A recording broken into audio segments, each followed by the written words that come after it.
It's 2026. Can you believe you and me are alive in 2026? But let's go back 20 years. Yeah, not 1986. 2006, 2007. When this was brand new. The E90 was brand new in 2005. First batch launch. This is a 2007. How has the E90 kept up with the rest of the fleet?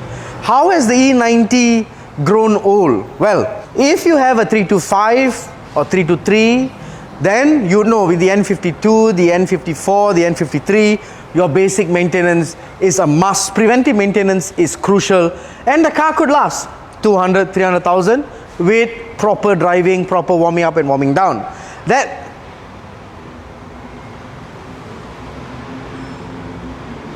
Why are you still here? Why?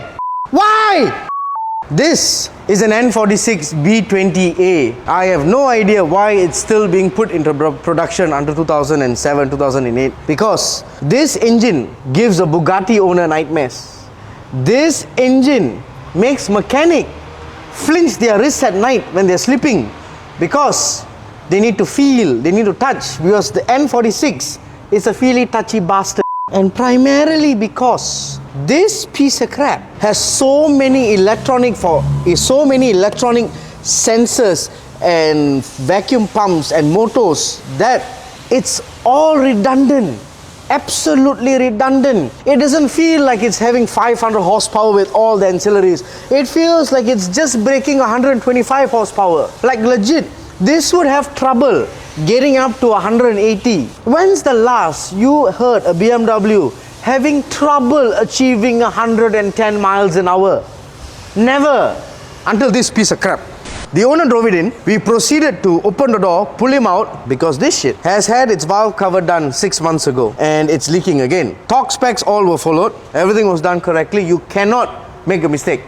Single mistake was not done. I verified it. And then we have your Valvetronic motor that constantly thinks it needs to rev to 9,000, so it constantly throws an engine check light when you get to 6K. Then, not to mention the amount of fault codes you get from the stupidest sensors that do not make sense. Can you imagine if I have a vacuum leak after my mass airflow sensor and it's just around this neck here, before the throttle body but after the mass airflow, you know what happens? Would you like to know what happens? For the stupidest reason, the cog of death reveals itself from the cluster. So immediately we think there is a transmission issue because the cog of death does not play a fool. It constantly wants to be reminded that it's there.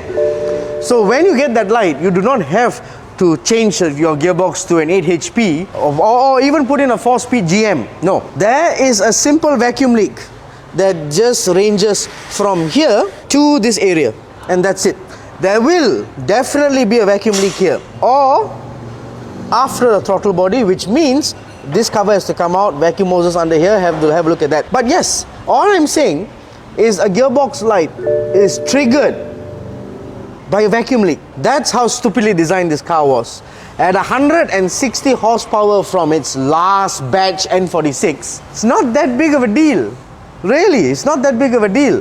Honda did it with their R20A, 2-liter, variable valve timing, sounded as quiet, was reliable, even more reliable than this, and it had 158 horses. 7-8 more horses for this much of problems against 7 to 8 horses less, but no problems. Like, no problems. It made BMW turn back and say, why aren't we producing engines like the Japanese?